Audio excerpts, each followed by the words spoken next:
ఈరోజు సాయంత్రం ఢిల్లీలో ఎర్రకోట సమీపంలో ఉన్నటువంటి ఎర్రకోటకు వెళ్లేటువంటి మెట్రో స్టేషన్ సమీపంలో కారు బ్లాస్ట్ జరిగింది. కారులో ఉంచినటువంటి పేలుడు పదార్థాలను పేల్చడం ద్వారా పూర్తి స్థాయి విధ్వంసం జరిగినట్లుగా కనిపిస్తా ఉంది.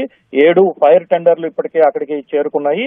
ఈ పేలుడుకు కారణమైనటువంటి పదార్థాలపైన వీటన్నిటిపైన ఎన్ఐఏ అదేవిధంగా క్రూజ్ టీం ఇప్పటికే ఆధారాలు సేకరించే పనిలో నిమగ్నమై ఉంది.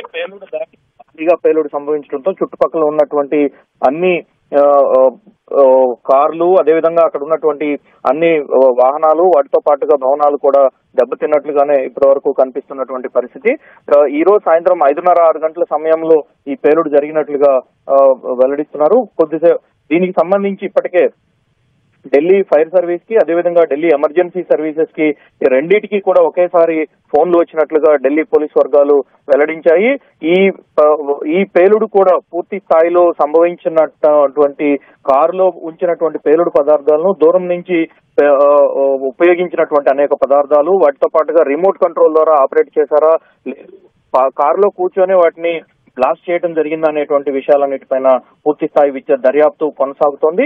ఇప్పటికీ ఉన్నటువంటి సమాచారం ప్రకారం అయితే 7 ఫైర్ టెండర్లు ఎర్రకోట వద్దకు చేరుకొని ఎర్రకోట వద్ద అంటే ఈ రోజు సోమవారం కావటము సోమవారం ఎర్రకోట సమీపంలో ఉన్నటువంటి అన్ని రకాల మార్కెట్లు అదే సందర్భంలో ఎర్రకోటలో విజిటింగ్ కూడా పూర్తి స్థాయిలో నిషేధం ఉంటుంది. ప్రతి సోమవారం ఢిల్లీలో ఉన్నటువంటి అన్ని విజిటింగ్ టూరిస్ట్ ప్రదేశాలు వాటితో పాటు చారిత్రాత్మక ప్రదేశాలు మార్కెట్లు ఇవన్నీ కూడా సెలవు ఉంటాయి.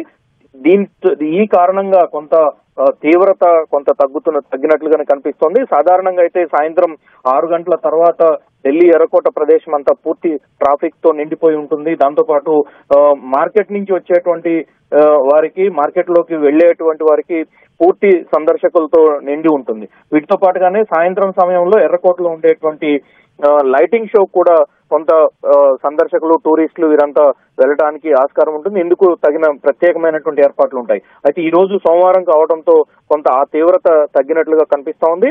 ప్రస్తుతం 7 ఫైర్ టెండర్లు దాడి జరిగిన ప్రదేశానికి వెళ్లి అక్కడ పరిస్థితిని అదుపులోకి తీసుకొచ్చేటువంటి ప్రయత్నం చేస్తున్నాయి. దాంతో పాటుగానే క్లూజ్ టీము ఎన్ఐఏకి సంబంధించినటువంటి ప్రత్యేక బాంబ్ డిస్పోజల్ స్క్వాడ్ ఇదంతా కూడా చుట్టుపక్కల ప్రాంతాన్ని పూర్తి స్థాయిలో పర్యవేక్షిస్తూ ఉన్నాయి. వాటన్నిటిని ఎక్కడికక్కడ తనిఖీలు చేస్తున్నటువంటి పరిస్థితి చూడొచ్చు.